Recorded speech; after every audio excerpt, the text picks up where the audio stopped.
welcome to the first of Babble and Beyond. It is a monthly chat from the Bloomz Arthouse collective. Now, the Bloomz are a collection of amazing artists from all around the world, and basically we thought we'd come together each month to have a little bit of a chinwag, a little bit of a chat over maybe a coffee, and just to explore art, what it means to us in quite a light-hearted, friendly way. And hopefully by watching this and joining us either live when we put it up on YouTube or on our podcast, you'll be able to get more of an insight into the Bloomz, who we are, what we do, and how you can find out more about us. So for this very, very first Babble and Beyond, I thought we would look at looking back and looking forward. So looking back at 2022, what did that year hold for us? It's probably done many things to different people in different ways, and looking forward to this year, 2023, and what our art will be like this year, what inspiration we're going to take from it, what aspirations we've got, and how we think the year will pan out for us. So in the chat room today, we've got a selection of our Bloomz artists. Not everybody's here. Each month you may see different Bloomz artists appear, but that's the beauty of our little chats each month, is we never know who's going to turn up. And today we've got a selection from around the world. We've got Cindy there in Australia. We've got Steph there in Stratford-upon-Avon in the UK. Got Julie there down in Cornwall. We've got Mac in Scotland. We've got Fiona, you're down south. Where are you, Fiona, exactly? Remind me. In West Sussex. In West Sussex. And we've got Elisa in Italy. Hello, Elisa. So, ladies, and I can say that because I'm the only gentleman in the room here, how are we all? What was it like last year then? It was, I'm sure the year held different things for each of us. So who wants to kick off? What did we do last year? Well, I think I'll say the biggest thing last year was our first year being out and about, wasn't it? Because prior to that, every year had some sort of lockdown. So it was the first year we were free. Freedom. Yes, the first freedom for quite a few years. Yeah. Has lockdown, is it still affecting us wherever we are in parts of the world? Not here. No. But is it still affecting our art, though? I think it has to, doesn't it? You know, we've all been through it, and we've all been changed by it. So I think it has to affect our art in one way or another. So. Well, the Bloomz wouldn't exist. The Bloomz wouldn't exist if it wasn't for COVID. Thank you for saying that, because I was going to mention that if it hadn't been for COVID, I mean, there was lots of awful things about COVID pandemic, but the one positive out of many that if you look at it, you can tease out the positivity. But the one big positive is all of us. The Bloomz were formed. I was added as a later entry. That's still pending. So I'm still an associate member. I think just because I kept turning up like a bad penny, didn't I? That you had to drag me in, open the door and let me in. But then the Bloomz formed out of all you being on, not me, but all you being on a course online of how to sell your art, which and out of all of that synthesized this wonderful group, the Bloomz Arthouse, which is fantastic. Yeah. So that was a positive.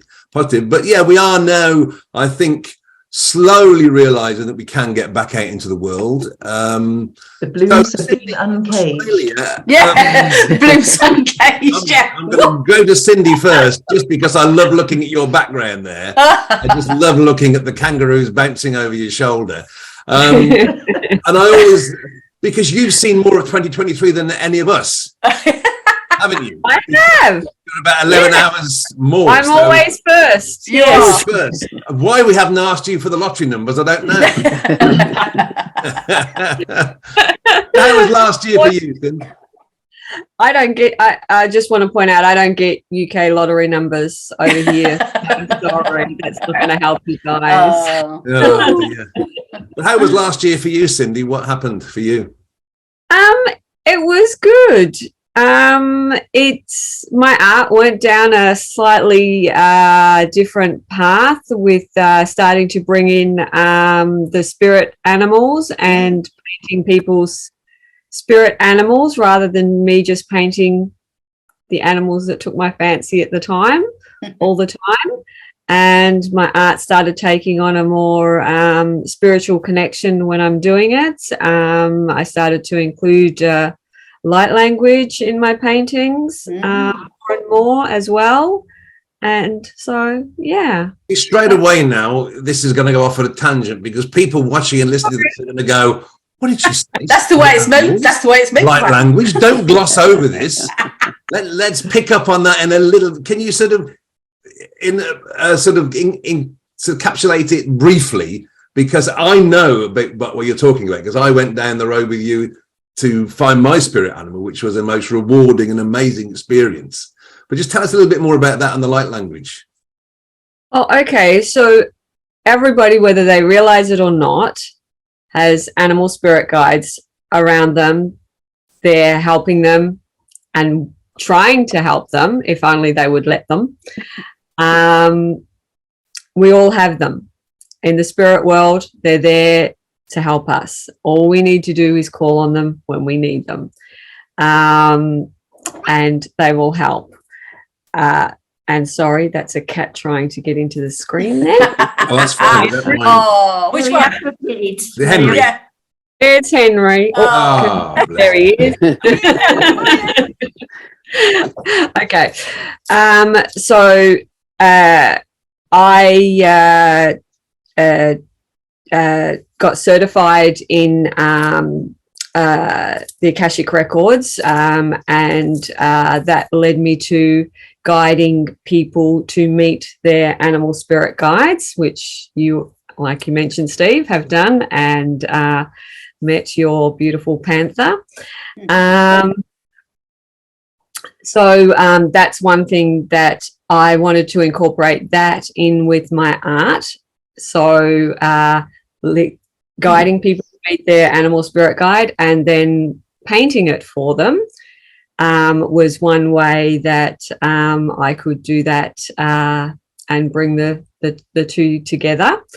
And then further from that, I've gone on and light language, I call it the language of our souls. That's my easy way to describe what it is, but it is the soul universal language of everything, basically, I guess, is the way to easily describe it, maybe. It's not an easy thing to describe. No. People, and the thing with it is that everybody experiences it differently. It can be through movement, sound, written symbols. Some people speak it. But from a human point of view, if we look at it and try to read it or hear the words from it with our human ears, it makes like sound like gobbledygosh or doesn't look like anything that we recognize. But that's because it's actually speaking to our souls, not the human part of us. And if we let the soul hear it or experience it or whatever, then we get the message that's there for us. What is great is that you're able to bring all of this you've been talking about into your art. That's where I think you probably differ from a lot of people that do the same thing, is that you've got your art as a sort of a way of encapsulating all of this and bringing it to life through your paintings.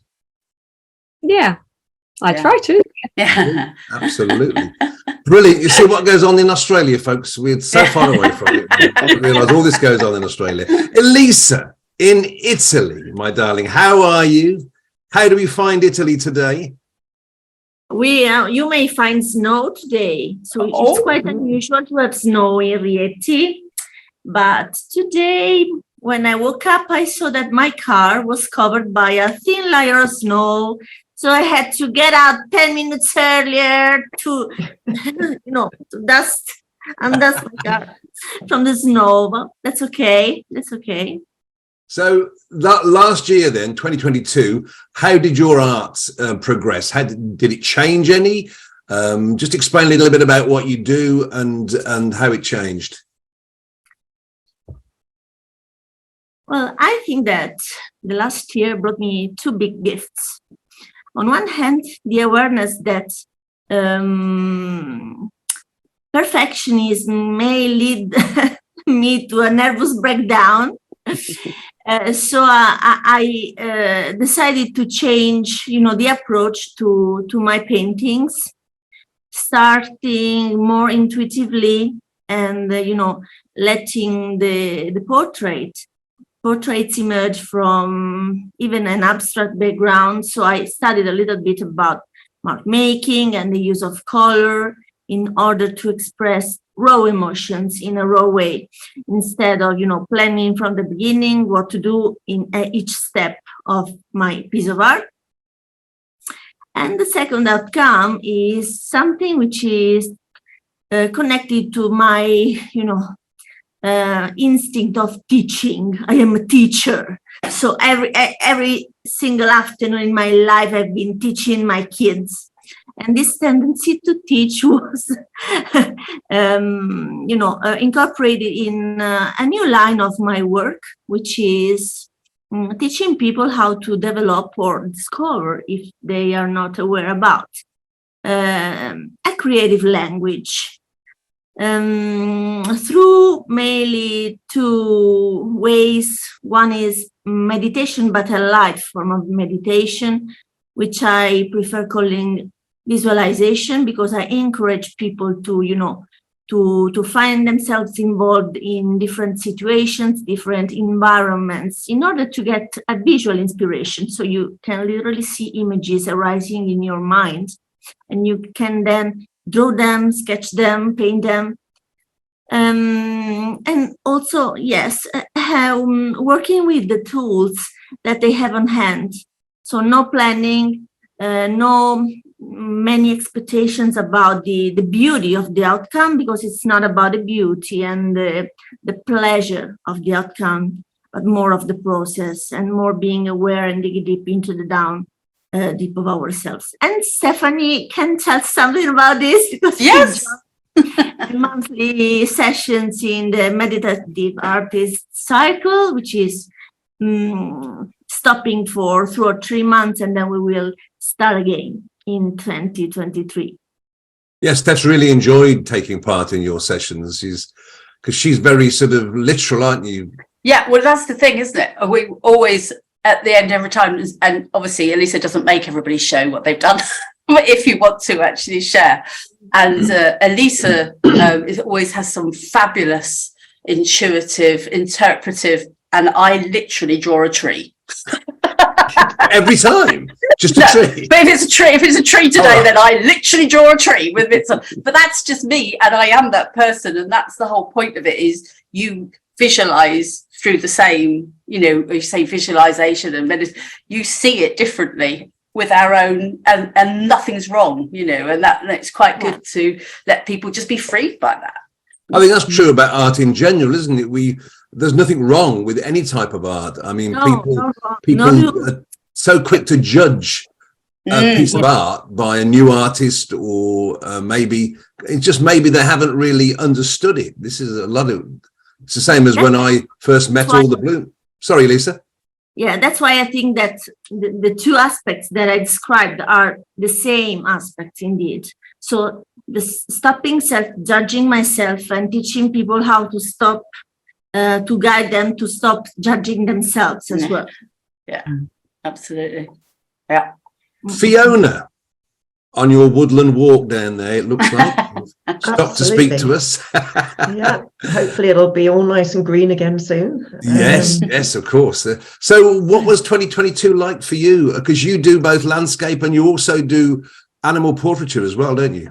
And people as well, yes. People, yeah. So actually last year I didn't do as many portraits. I wasn't promoting them very much. I just wanted to focus on my landscapes for a little bit more, and really enjoying doing those, and especially trees. Stephanie mentioning trees there.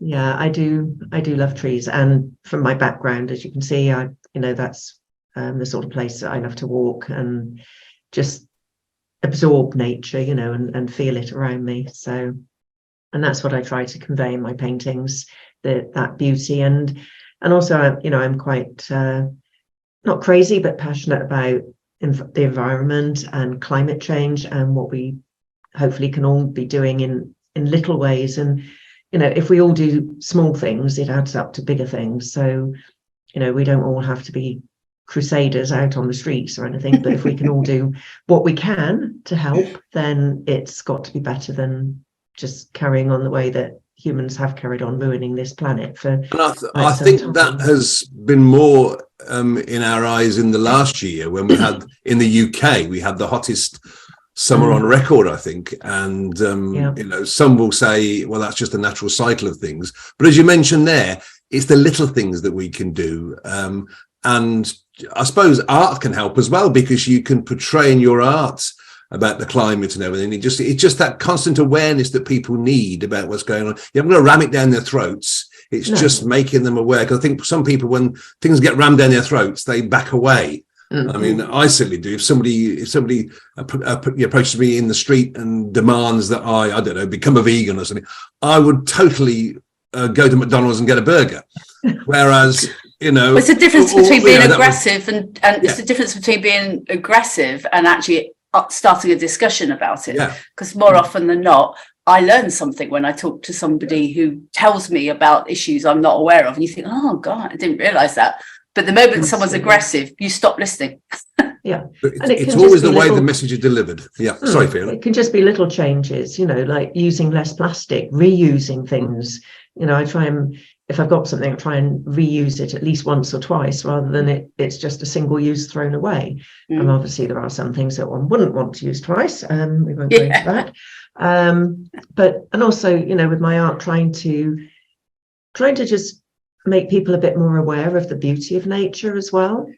And I'm often told that my paintings are very tranquil and calming, and you know, that's got to be a good thing in this world where we're all running along at, you know, 100 miles an hour all the time, and you've got to step back sometimes and take some time just to relax and give yourself some TLC. But also, you know, if you can say, if you've got a painting of a lovely landscape that you just adore it, you can just sit there, relax, look at the painting, lose yourself in it, and it can help to calm people as well. So, you know, so do you think can do that. Your art changed as we came out of lockdown? Do you think the pandemic did anything with your art? Did it? I think it has. Certainly, I think it was probably during lockdowns that I started using knives more. You better explain that. Yeah, okay. That could be completely misconstrued. Yes, I use painting knives rather than brushes mostly. Right.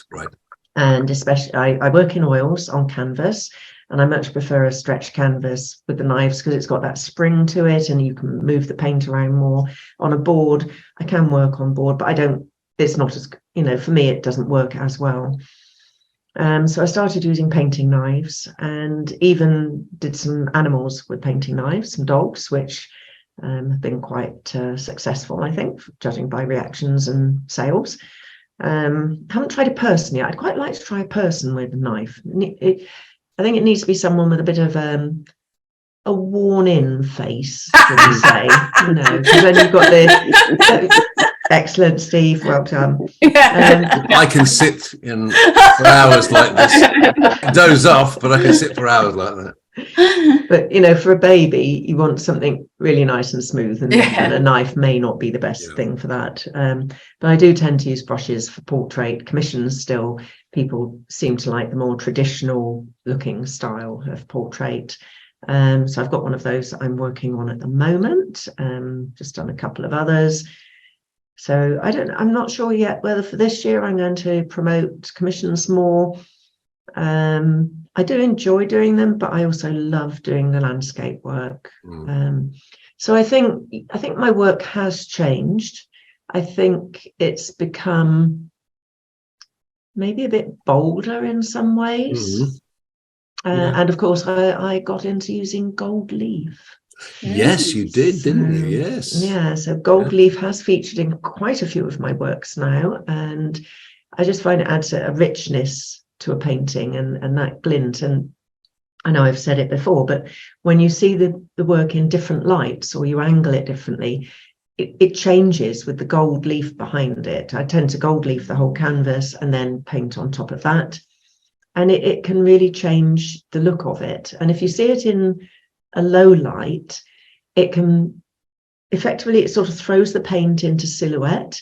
So it looks like you've got a sunset or something behind the trees, or, you know, whatever. So so it gives you lots of paintings on one canvas almost. Value for money, hey. So Absolutely. So we do have a house that, you know, you'll often find a little bit of gold glinting somewhere, you know, because it does. Oh, I'm sure down in West Sussex, I would expect nothing more of you.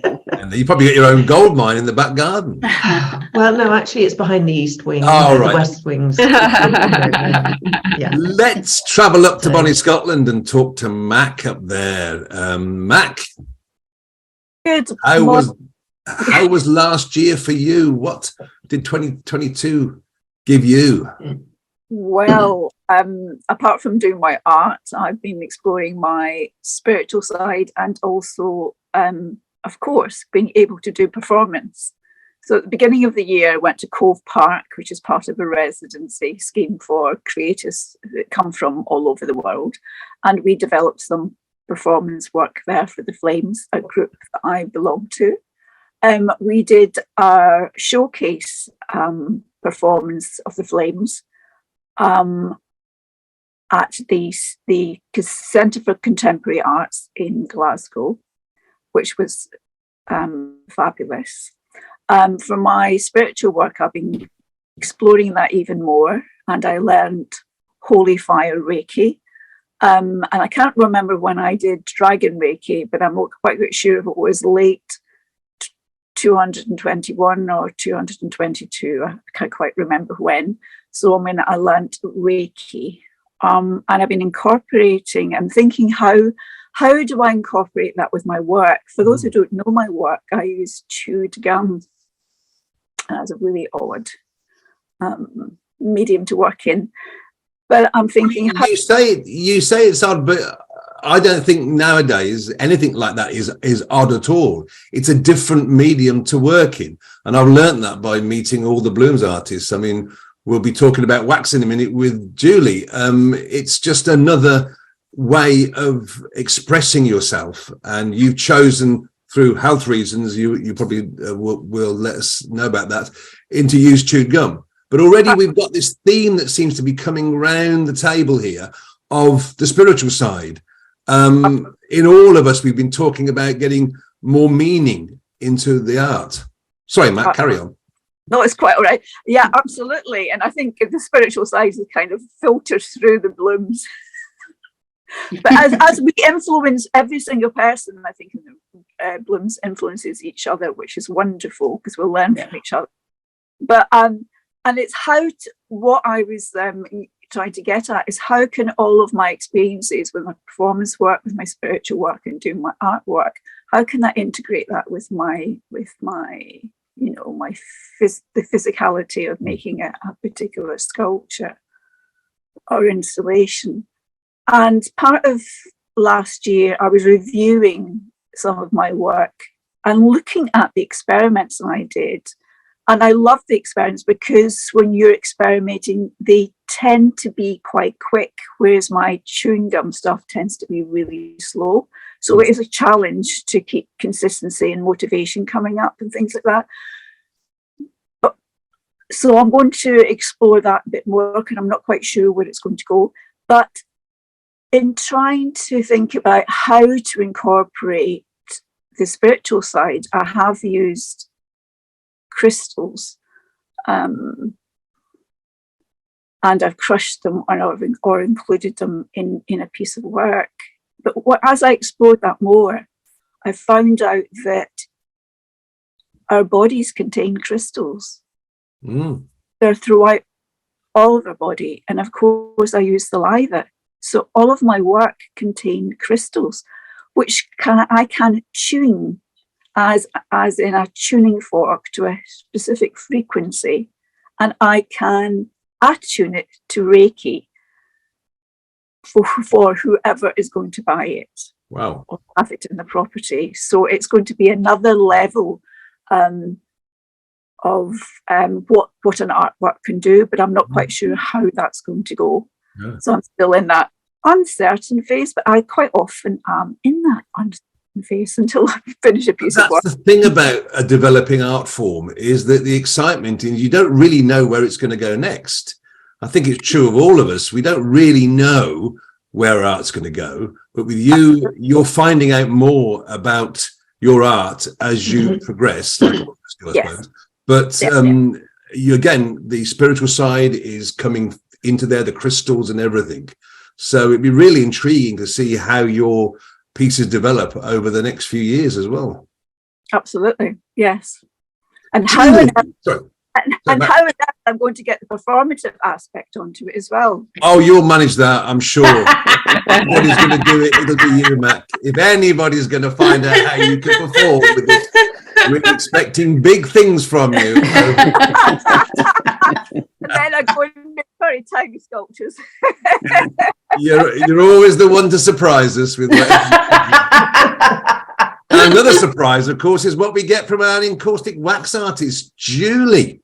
Julie, you've had a bit of a tumultuous year, like Steph and I, in the fact that we're in the middle of a house move. But so apart from that, what's happened to your art last year? How did it change? Has it changed? Probably tell people a little bit about what you do. Yeah, well, certainly, as you say, 2022 was a bit monumental for for myself this year or last year. So yes, I paint with, as you've already said, I paint with wax, beeswax. So it's quite an unusual art form to paint with. So it's hot, it's molten, and just beautiful. So because of the move, I wasn't able to spend as much time in the studio as I would do in a normal year. But there were kind of three really big things, I suppose. There was an awful lot of self-discovery last year, and actually kind of working with all of you, that kind of led into this and into that and all these things. So whilst I was moving, I constantly had like audios playing in the background, so I've been kind of learning continually. And actually, before I moved, back in 2019, I won a scholarship to America, and they have a really big encaustic wax conference once a year. Encaustic is the term that you use for hot wax painting.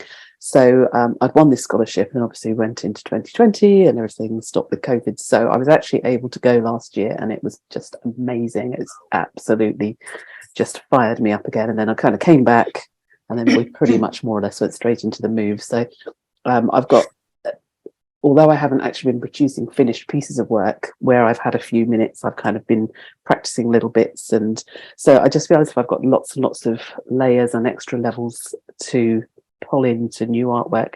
And since I've been moved, I've gone back to my roots. So I've moved down to Cornwall now.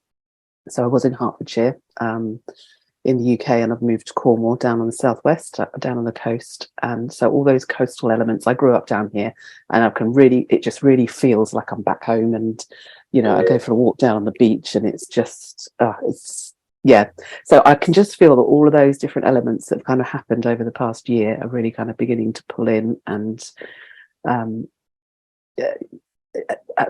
bit like Fiona was saying, just adding an extra layer, an extra level of depth and confidence. And I think a few people actually have sort of alluded to the same thing. It just feels more confident within what I'm doing and in the way that I'm sharing that as well. So yeah, I feel like I've got your medium of wax. It's always fascinated me because okay, you've got control over it in some, but you still don't know exactly what the final piece is going to come out like, because you're dealing with a molten subject, and when it sets, you've got an effect, and sometimes your effects are probably not what you expected. Am I right? Yeah, I mean, so you can control it. You can be very, very detailed, and it's all down to the how hard you fuse. So each layer that you paint on, you fuse one layer to another. So you basically kind of make each layer molten so they bind together. So, if you do a very, very light fuse, you have much more control over your final piece. But if you go in with a really nice heavy fuse, that's when it all mixes together. And then it just, as the pigments settle within the wax and cool and solidify, that's where you get these amazing organic effects to it. So that's the word, organic, because you're dealing with an organic material, beeswax, natural pigments. It's all very, very sort of natural elements. It's and it's just so tactile as well. It's just beautiful to work with. So yeah. I remember you did a little video where you put together a little painting with some lavender on and that sort of thing. Oh yeah. I remember saying to Steph, that's out of all the art forms, the one that I'd love to have a go at, because it was just fascinating, the fusing each layer, and then you add some little seeds and you fuse it again. It's the process and the enjoyment that you seem to be getting from that process. I think that would gel with a lot of people, because the thing about art is that you as the artist, us as the artist, have to get enjoyment out of it. That's the most important thing, because that enjoyment then shines out of our pieces to everybody that sees them and wants to buy them. So yeah. But the other thing I love doing with that as well, I mean, you can launch yourself right into this medium, and it can be, really messy. And you can buy every single piece of kit there is going. You can buy everything for it, and suddenly you've got all this stuff, and you're like, oh my goodness, I don't know what to use first. But equally, you can do it really simply, and you can. I mean, I've always got dried flowers in the studio, and I'll just, it doesn't have to be. It can be really complex, but equally, it can be really simple. So it can be as simple as adding some pigments that you might already have in the studio, oil paints, for example, and dried flowers that you've collected from a wall. It can be as simple as you make it, or as complicated as you make it. You did make it look so easy. It looks so easy. I can imagine me getting wax everywhere, but again, that's the enjoyment of it. Absolutely. Stephanie. Yes. I don't know. It's no good trying to guide you into saying anything, is it? Let's be honest. It's a case of stopping me, really, isn't it, rather than guiding me in. Starting now. No. Tell us about, and I know already, obviously, because for those of you that watching this that don't know, Steph and I are partners. Steph, I see all Steph's creations, and every day I sort of wow at what she's produced. And she just sort of, it's a dog's head. Quite easy, really. Do you think I say that? No, you don't. So tell everybody what 2022 did for you, did for your art. Yeah, before I do that, I'm at Tooting Station behind me here, because Tooting is where I was born in London. Before anybody thinks there are all these beautiful, glowing around Cindy, trees around Fiona, Steph's at a bloody tube station. I know, and the reason that I did that when I put this background together is because you may hear this sometime on one of our chats that I will refer to Steph as Toot. Yeah, she hails from Tooting Broadway in South London.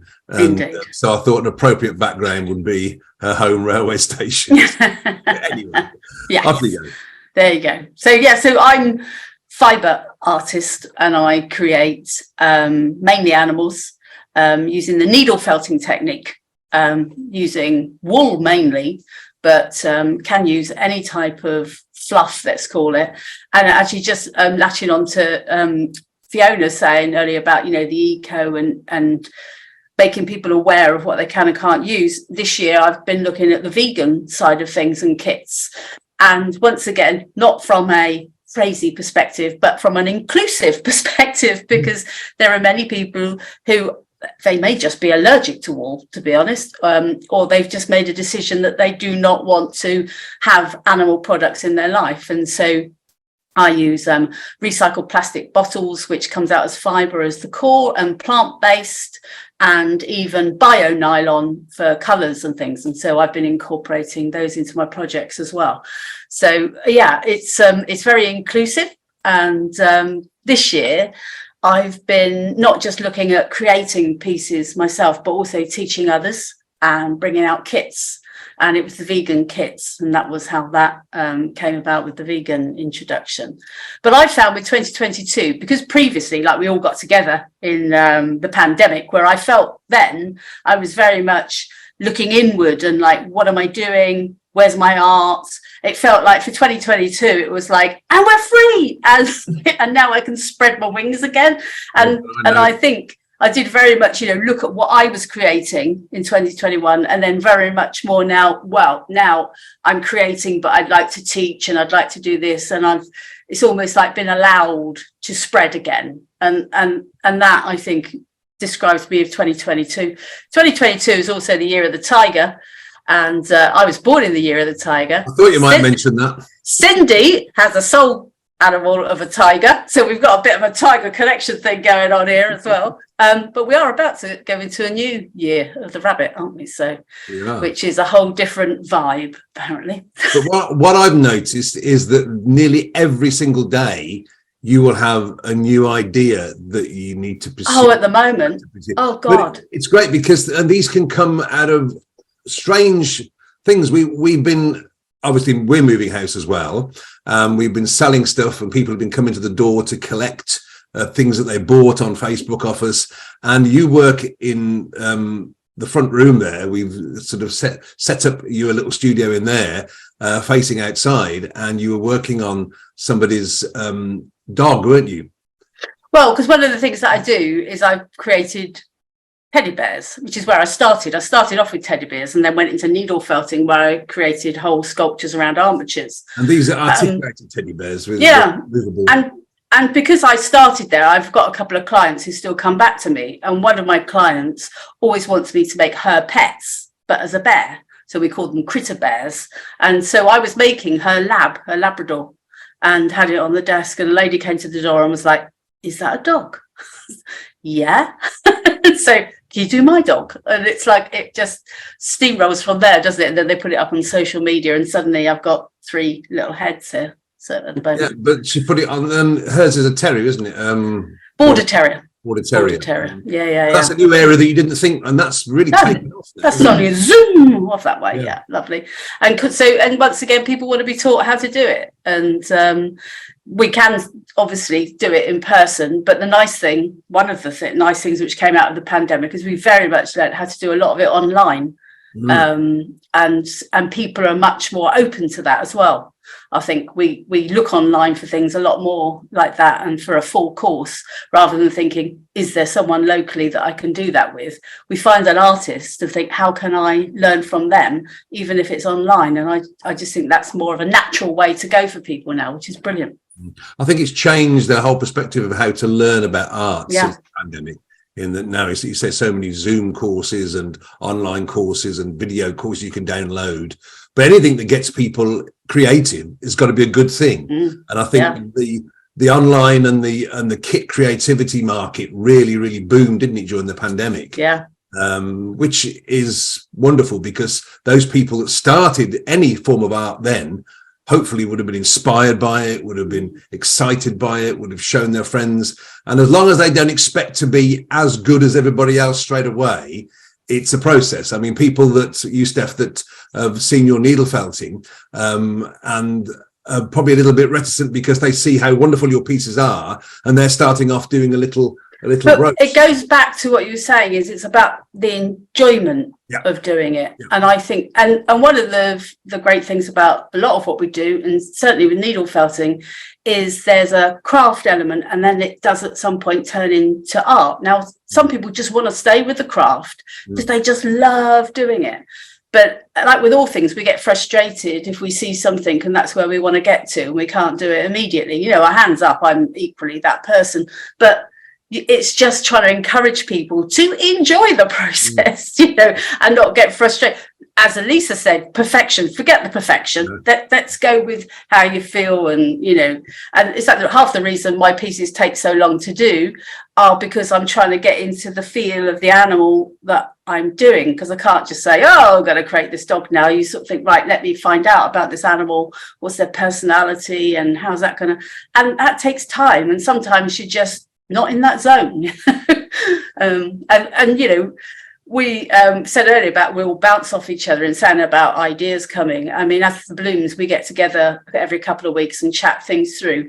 And, you know, someone else doing something, Fiona doing her gold leaf. I used gold leaf on my pangolin.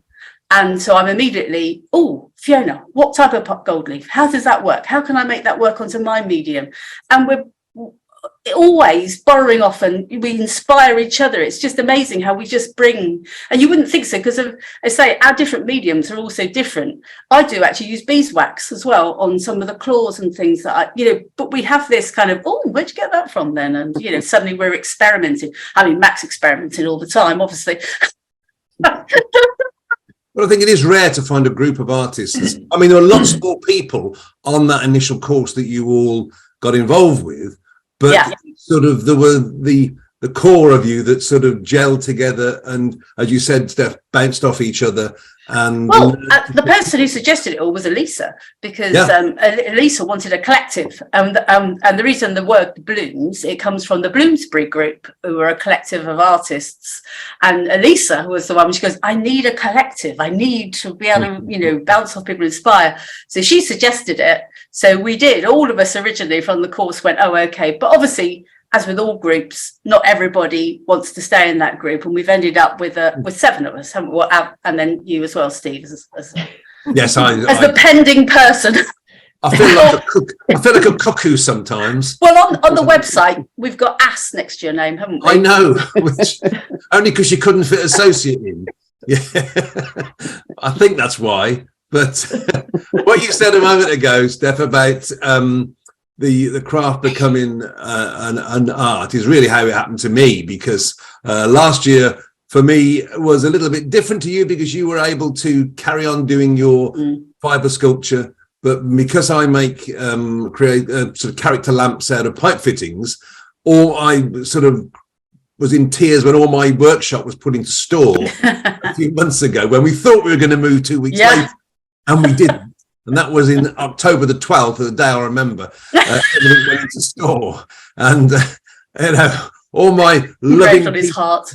My components went, but I haven't sort of let up. I've been concentrating on more the social media side. But one thing that I decided to do earlier on in 2022 was to really hone in on the character lamps, but of actual people that we know and love.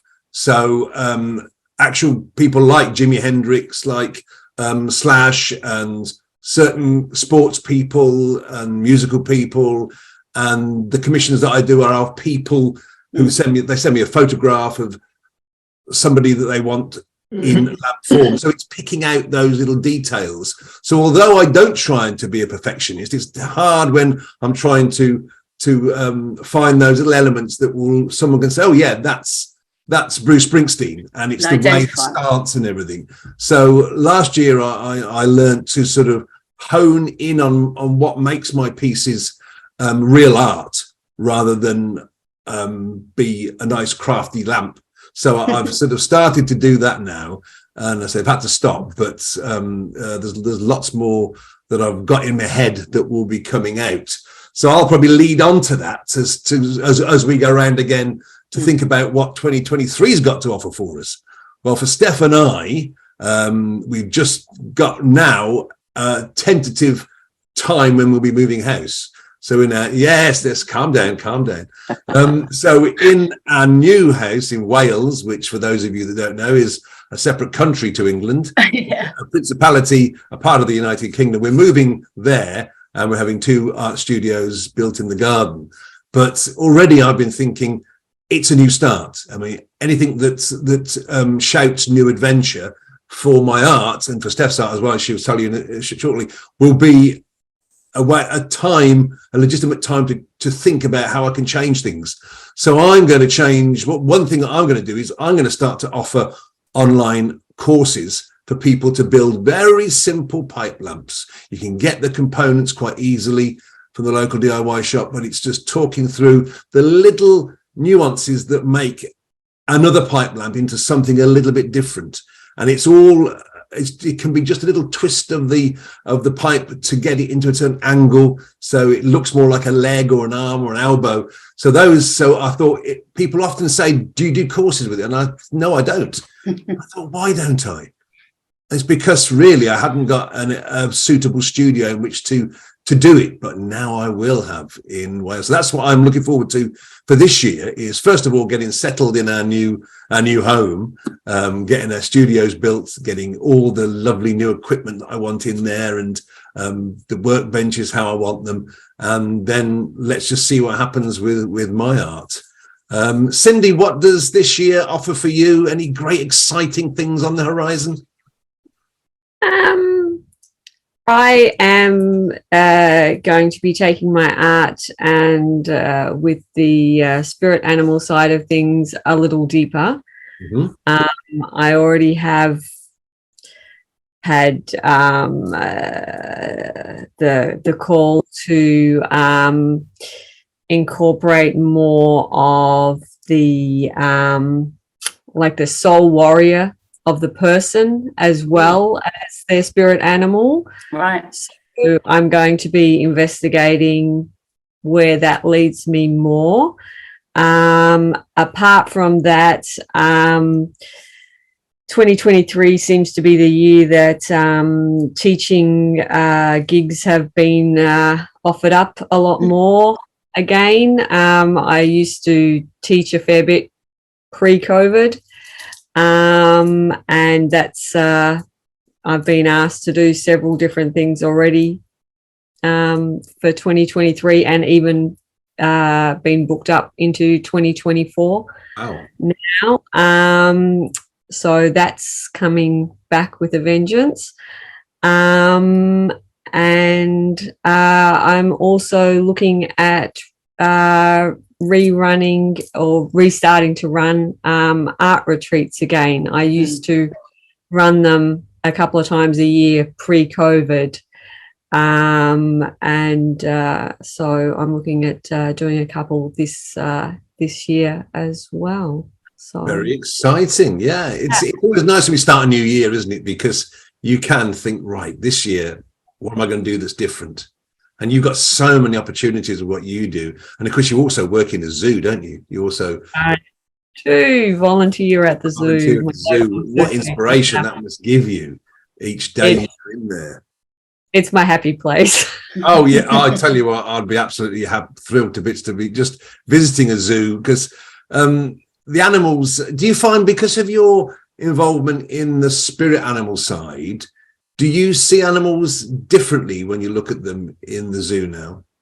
I do. And I'm also developing animal communication skills too. And I'm finding that the more time I spend around the animals at the zoo that I volunteer at, my local zoo, the stronger those connections are becoming with the particular animals as well. So, yeah. Because they will see you every time you go in, and they get to trust you. And exciting. Elisa, 2023. 2023. Okay, let's talk about the time that I'm not spending with you guys, okay? Because we will involved in many projects, so I have to subtract that part of time and put it aside. So I'm going to start very soon my first 3-day challenge on Facebook, which is about self-love. It would be a challenge for me as well, because it's, involving people in something which is straight to the point and delivering such nuggets of art, because it's an exploration through art, which hopefully will lead to a paid program for people who wants to stay my energy. But in parallel, which is my main interest, is keep on painting. Of course, I have planned a series of paintings about carnival, and especially the Italian carnival, which is not the traditional one. I'm not interested in that, but a modern vision of carnival related to Federico Fellini's movies. Federico Fellini was a visionary, and his movies are full of strange and, at the first sight, crazy characters, but there's nothing casual in those movies. So each character has a story, and even if they may seem to be weird, they're very interesting. So I want to get inspired from that.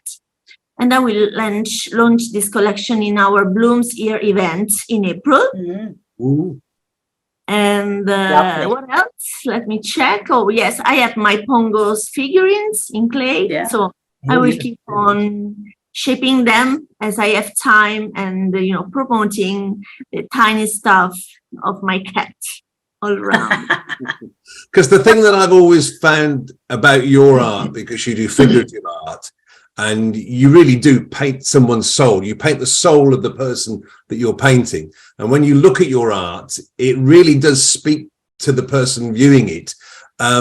Sometimes it speaks sadness, sometimes it speaks thought, happiness. There's so much emotion that comes out from your paintings. I can't wait to see this new collection you're doing. Well, I was recently told from a friend of mine, who is indeed the violin teacher of my kids. And she saw one piece of the latest collection that is a woman dancing in a sort of rain of petals all around. And she said, now I see that you paint yourself together with painting someone else in your paintings. There is a little part of yourself. And I really don't understand how you could say that you didn't feel loved, because some time ago I pointed out my, my personal story, no? When you feel unsatisfied and you search for something that fills your day. And for me, art was something very important for that purpose. And I realized that, yes, the soul of someone else, but also my soul. So I transitioned from sad people to more, playful atmosphere, because I don't want people to cut off their throat. So yes, more optimistic. But the pandemic was the cause, of course. I started with the pandemic as well to have an idea about who I was as an artist. And I struggled, as you, Steve, to call myself an artist as well. And yes, so it was only relate through to the pandemic that I did. But you picked on something there which applies to all of us, is that whatever piece of art we make, whatever medium we use, there's always a little bit of us in there. Always in there. And if somebody else tried to create the same piece of art, there'd be something missing. And it's indiscernible. You can't put your finger on what isn't there. And it's the soul of the artist, a little bit of the soul, the love, the joy goes into that piece of art that you've created. And it is impossible to explain that to anybody unless you're an artist. Mm-hmm. Fiona, what does this year hold for you? What's going to be new from the palette of Fiona Hooper this year? Well, as Elisa said, we've got some exciting Bloomz things coming up with our show at the end of April, and another quite major project that we're all going to be involved in, which I'm not saying anymore just at the moment, but it's going to be good fun. And Raps. So that's going to be interesting. My Kingston shows, which are every other Saturday, start on the 28th of this month. So I'll be getting back to there, which would be good, getting out and seeing people and talking about art. I would like to try taking the knife painting in a slightly different direction, and maybe even just trying some different color schemes and things as well. I've just got some ideas on that, inspired by all sorts of things that I've seen recently, and the landscapes that I've been traveling through and things. So that's going to be quite fun, I think. And as I said earlier, I quite like to try doing people with the knives as well. So I think that'll be interesting to look forward to seeing that. Yeah, so I might need a sitter then, Steve. You have volunteered already. You sort of tapped on inspiration there, and we all get inspiration from different areas. We talked about Cindy's and Elisa and you, but I think those artists that travel around, especially landscape artists, do you ever sort of stop the car and think, I've got to take a picture of that? You do? Oh, absolutely, yes. Yeah, because you just see something, and it may not look like that when you interpret it on the painting, but it's the trigger.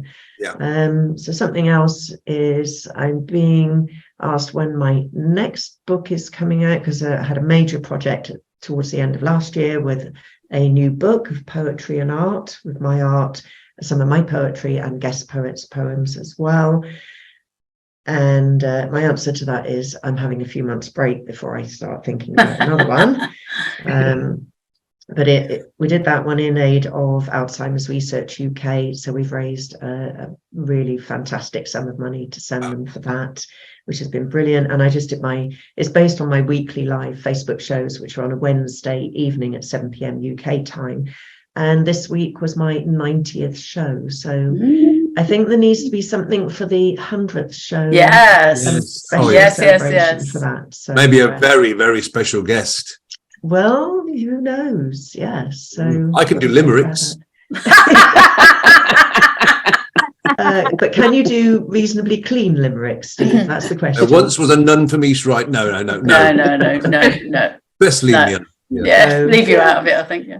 So some exciting projects Yeah. and things coming up for this year. So yeah. Mac, can't wait to hear what's this year offers for you. Well, what I've got sort of planned so far is playing around with my work. It's the enjoyable part of experimenting. Performance work with the flames. I'm also going to do the Light Web Priestess course with Joanna Hunter. So that's we're able to teach Light Web. So that's I'm not quite sure how I'll develop that. But I'm also creating an oracle card deck because my spiritual and art business is called the Angelic Mirror, and my oracle card is going to be about that. It's going to hopefully lead into doing a course. And part of the reason why I'm called it the Angelic Mirror is that when we're doing any work that involves or explores another person or yourself, is that you're mirroring back Right. Yeah. what's going on. And as a human design reflector, that is exactly what I do, and I do that spontaneously, apparently, is my understanding. So I've been learning more about that, and it's very, very interesting. So how all that will intertwine with my work, I do not know, but it's quite exciting. Well, this is the thing, that it will, and it will naturally, the universe will naturally put it all together in this wonderful package that you'll show to everybody, and then you'll know that's what I was doing that for. That's what that was. So that's the part of the excitement, isn't it? Is sometimes the not knowing how it all going to go together, because at some point it can feel quite disparate. You've got these bits over here. How are they all going to connect together? And then all of a sudden you find a way of bringing it together. And I think that's the beauty of what we all do, is that spark of that's why I did that for. That's what I'm doing that for.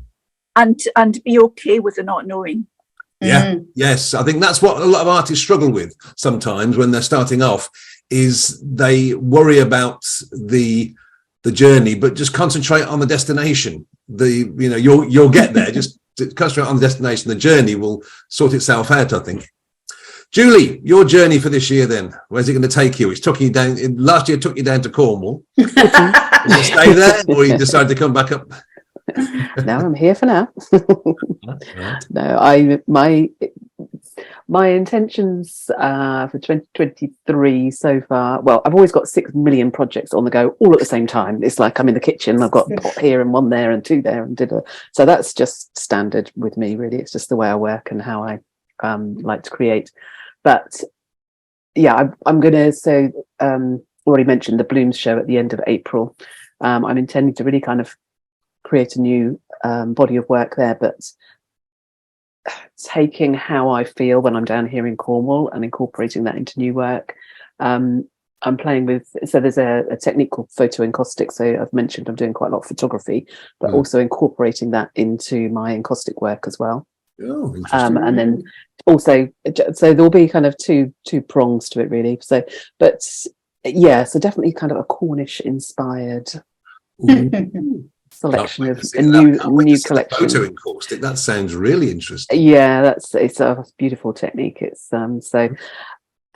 and again, perfection's been touched on. So I haven't got a perfect studio set up at the moment, but I'm working with what I can when I can, and it's about as somebody said, being okay with that. So that's one big plan. And then the other thing I used to do an awful lot of teaching in real life. I've got online Real life. in real life. In my studio in real life, people coming to visit me is what I mean. So, and I kind of took that and brought it into online courses, and I just kind of want to wrap that up again and just kind of review what I've got and refine that. And there is, I'm not going to say anything yet, but there is a possibility of some more real life as in like in person, let's call it that. You need me to model for you? In a yeah. Goodness, no. I don't like to be rude, but no, thank you. No, no, be rude, be rude. That was rude. That was rude. I'm used to it. No, it's slightly off 90 degrees out from that. But yeah, I'm not going to say too much on that at the moment because that's in the early stages of discussion.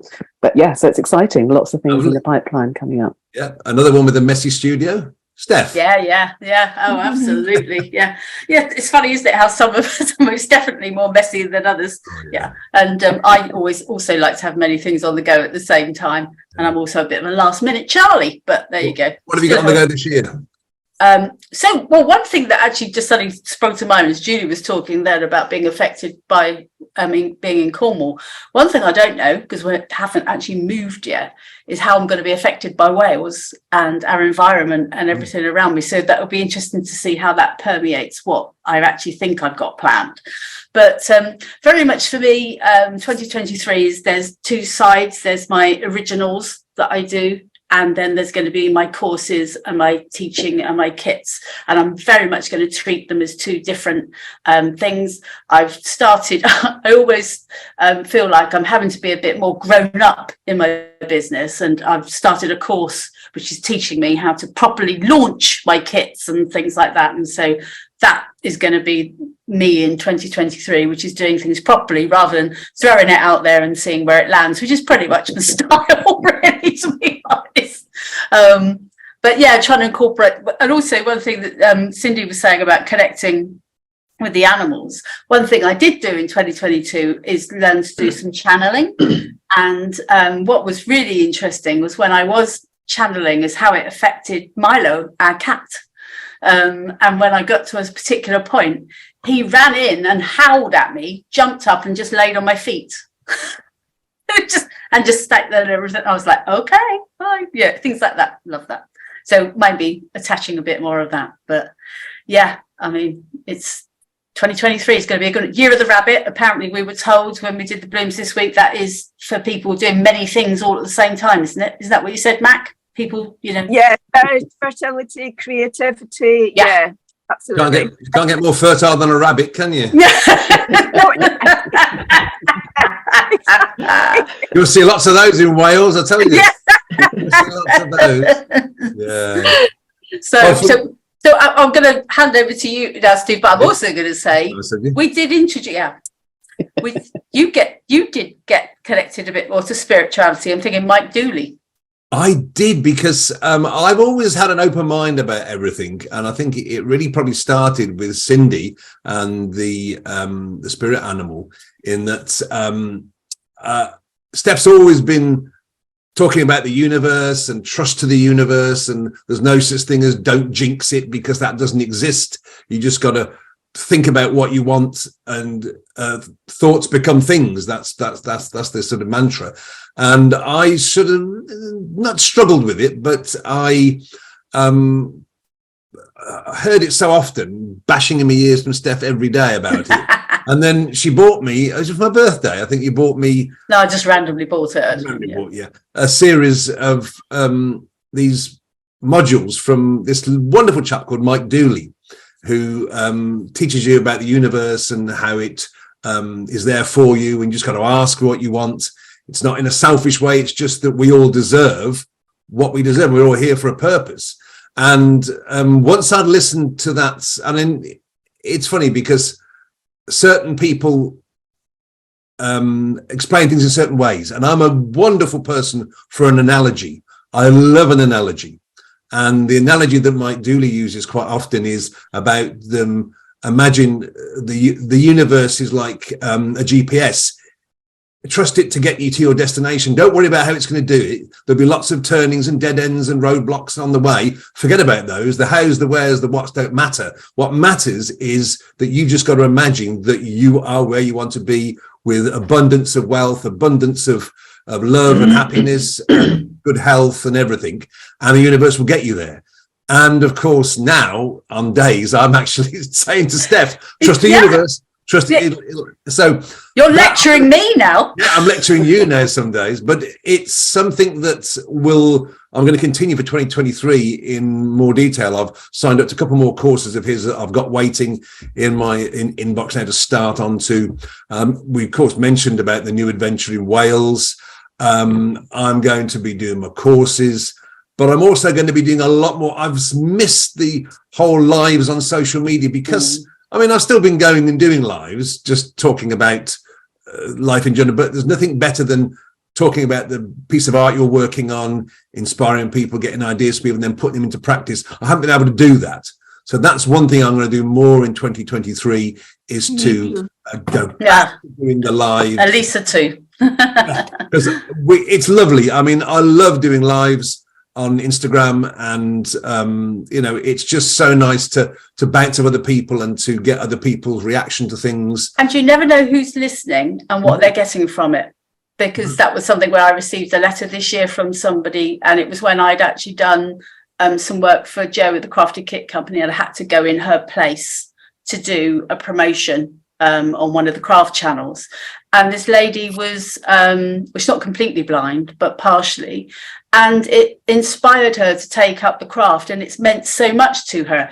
Now, I didn't know that, and you don't know who's watching or who's listening or who you're affecting. So you are doing it for you, but you're also doing it for others to take inspiration from you. Exactly. And it is wonderful to see and to talk to people in different countries to know what they're doing, their art is going. So that's what I'm looking forward to getting involved with this year. And of course, who knows what Wales is going to give us.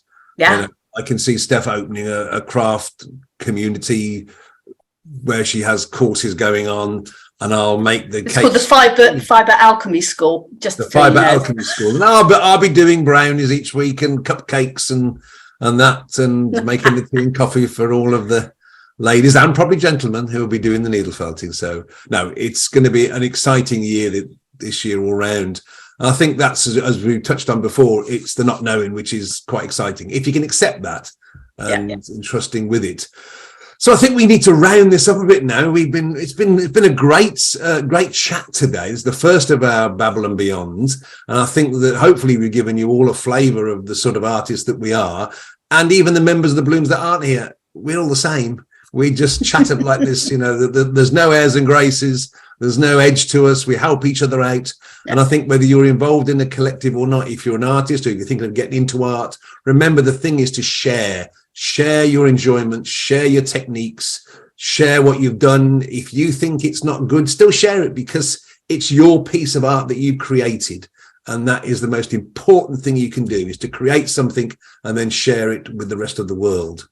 It was touched on. We have got lots going on with the Bloomz. The one thing I'm going to mention now is the Bloomz Arthouse International Art Show that takes place at the end of April. And the Bloomz do this every year. I host it. It's on Zoom. It's a little bit different to the Zoom shows that you've already seen, the Zoom meetings that you've gone to. Totally different from every other art show you will see on the internet, because they're all flat art. You flick through loads of pages on a website. Forget that. Think about visiting all of these people you see around you now. Think about visiting in their studios live and talking to them about the art that they're doing, the piece of art that might be behind them, the art they're working on, their inspiration, their aspirations, their mediums in more detail. That's what you can achieve. That's what you can get from visiting the Bloomz Arthouse International Art Show in April. Check out thebloomz.co.uk, and remember it's BLOOMZ, bloomz.co.uk. Find out all the information that you want about this show. You'll find out more about it. There'll be some graphics coming up at the end of this where it'll give you all the details that you want. So make sure that you come to that show. It's free to attend, and all the inspiration you'll get for art is there. Elisa, you wanted to say something to us. Yes, I want to remind the ones who are listening to us or looking at us that you have the opportunity to subscribe to our mailing list. There is a module on our website, and so in that way you will be, you will receive the latest news about what we do and all the info about the upcoming events. Thank you. That's perfect. And LinkedIn, Instagram, Facebook, Follow us on everything, and you'll have your lives enriched by the Bloomz Arthouse. So thank you so much. Thank you, everybody, for joining us today. We will be having this session every month, and we will be having some months special guests. So look out for when we advertise the next Babble and Beyond, and it could be a special guest. But if not, you can just hang out with us for an hour or so and enjoy the chat of art. Have a great day. Take care now. Bye-bye. Bye. Bye. Bye.